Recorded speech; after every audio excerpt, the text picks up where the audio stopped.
What's up, YouTube? Jalen Amar here with another video. Hope all is well. Hope everything is going your way.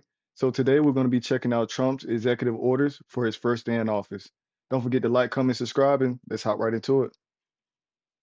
I'm Michael Steele in for Joy Reid, and we begin tonight with a look ahead to day one of Trump 2.0. The Biden administration is in its waning days, and in just 3 days, Donald Trump will be inaugurated as the 47th president. Although the weather in the nation's capital has put a chill on the pomp and circumstance Trump was hoping for. Today it was announced that the swearing in will be moved indoors because of expected low temperatures, which means that Trump will now take the oath of office from inside the Capitol Rotunda, the exact location where just 4 years ago a violent mob of Trump supporters clashed with Capitol Police. So is this the first time that someone has actually, did the inauguration inside, or has it always been held outdoors? Comment down below. Now, despite the small change, one big thing will stay the same. At the stroke of noon Monday, the administration of Joe Biden and Kamala Harris will end, and the era of Donald Trump, 2.0, will begin. On the campaign trail, Trump made a lot of promises about what he'll do on day one. On day one, I will launch the largest deportation program in American history. When I win, I will immediately bring prices down starting on day one. You've promised to end birthright citizenship on day one. Is that still your plan? Yeah, absolutely. He says, "You're not going to be a dictator, are you?" I said, no, other than day one. We're closing the border, and we're drilling. Living for day one. But the one area he's made clear he plans to make good on his promises is his immigration crackdown. Yeah, I feel like one of Donald Trump's biggest points is immigration. Like that's mainly what he's been focusing on his entire campaign. So let's see how it plays out. His team has prepared a flood of executive orders starting day one, aimed at launching the process of resurrecting policies from his first term and shredding Biden administration immigration policy. Many of the executive orders will address his day one MAGA promises from his presidential campaign, including closing the southern border, terminating all Biden border policies, reinstating the travel ban from his first term, beginning a mass deportation program, and ending birthright citizenship. Day one is going to be crazy, man. His hand ought to be tired from signing all those bills, man, and putting all those promises in place, man. Now, to that end, folks, today, Trump's choice for Homeland Security Secretary, South Dakota Governor Kristi Noem, faced senators for her confirmation hearing. But one thing she wasn't very clear on is who will be calling the shots on border security. Noem, or Trump's so-called border czar, Tom Homan, who Trump has said will be in charge of the border. And as promised, deportations will begin, you guessed it, on day one. Tom and I work very well together and talk and communicate all the time, and we'll be working together on a daily basis when we're in our positions under the new administration. And I would say there's no authorities being planned to be taken away from the department or myself if I'm in the role, and but we'll it sends continue some to mixed oversee signals. You can understand how people in my home state, maybe around the country, when they hear Mr. Holman saying, "I'm making the decisions," when they hear President-elect Trump say he's in charge. I hate when they're in kind of like setups like this because they always end up cutting each other off. They never get to finish their answer. Like, I don't know. I don't really like when they're set up like that. Of our border. Joining me now is Melissa Murray, NYU law professor, MSNBC legal analyst, and co-host of the Strict Scrutiny podcast. Tara Setmayer, former Republican communications director and co-founder and CEO of the Seneca Project. And Maria Hinojosa, Pulitzer Prize winning journalist and founder of Futuro Media. Welcome, all three ladies. Melissa, day one, it's going to be a hell of a day.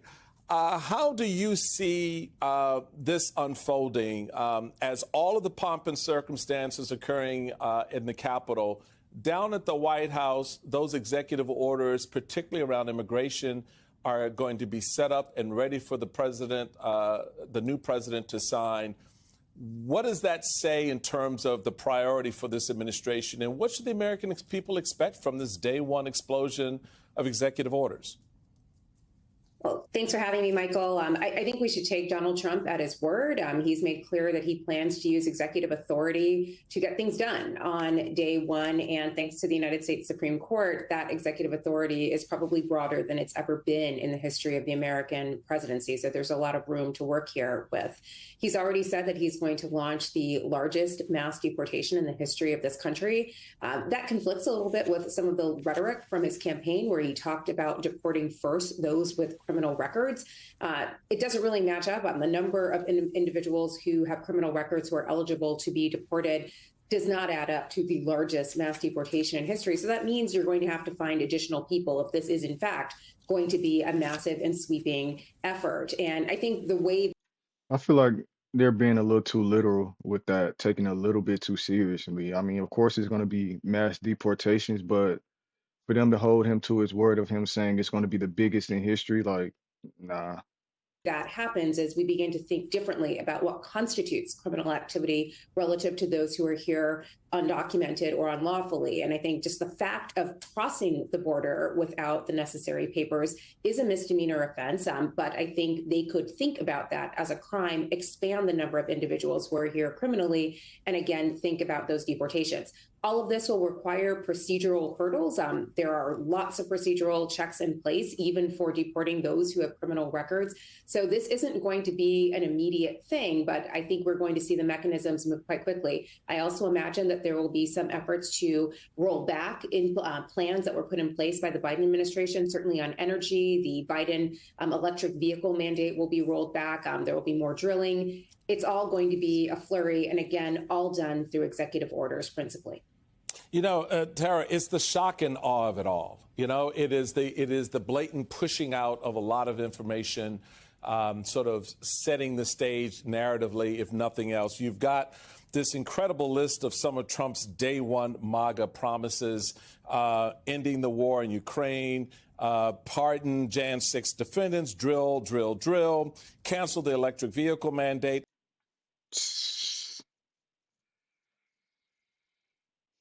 That's a lot of stuff he has to uphold, and to do all this on day one, I wonder how he's going to get it done. Implement 25% tariffs on Mexico and Canada, and then we grab Canada and make it the 51st state. Bring down the grocery prices, which Trump has now admitted, oh, I don't know if I can do that. Close the border, end Biden-era border policies, reinstate travel ban. I mean, end DEI policies, ban transgender women from women's sports, end gender-affirming care practices. Day one. What's your assessment of day one as we get ready for Monday? Well, people need to be prepared. I mean, I think that this country is about to wake up to a Mike Tyson level left hook of reality come 12/01 January 20th. You know, we've been trying to warn folks about this. We tried during the election. We tried. I think that there was a certain failure of being able to communicate this in a way that made people understand what was at stake for them, why it mattered. I think it's become increasingly more clear that this election was really not about the price of eggs, because a lot of these things that Donald Trump in that list right there, was there anything that was going to help the economic situation for Americans in any of those things that was listed, the day one priorities?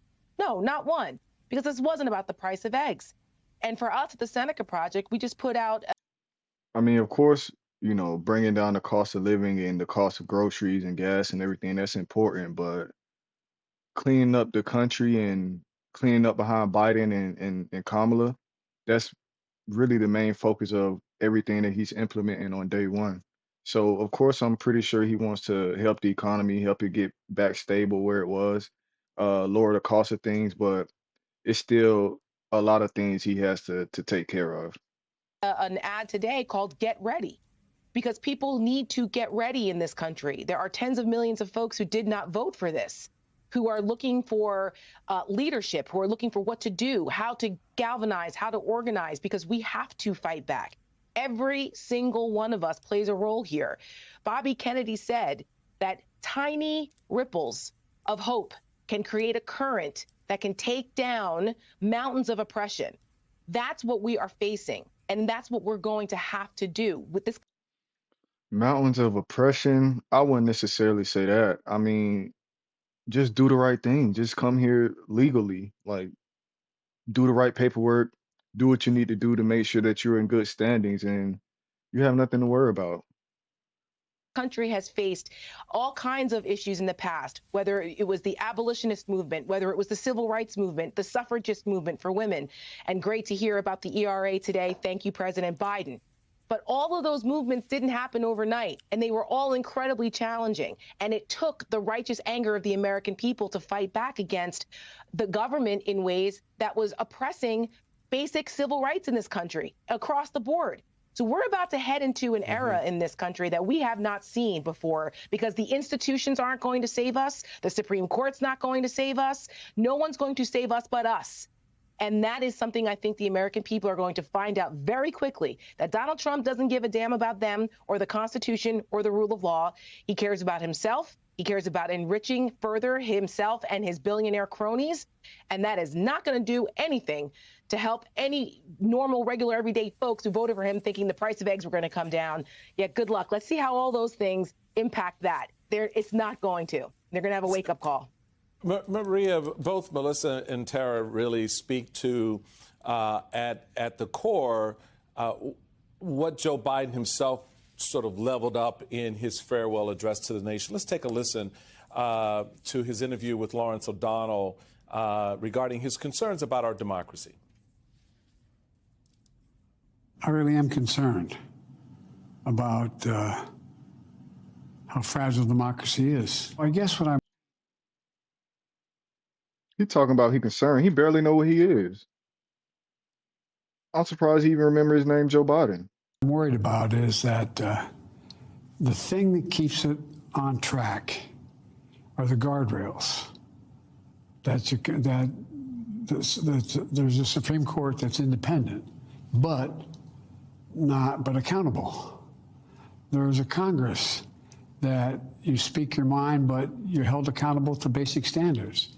There's a presidency that says you have really limited powers. I mean, you're the top dog, but you're not. You can't dictate everything. And I don't know. We just seem to be chipping away at all those elements.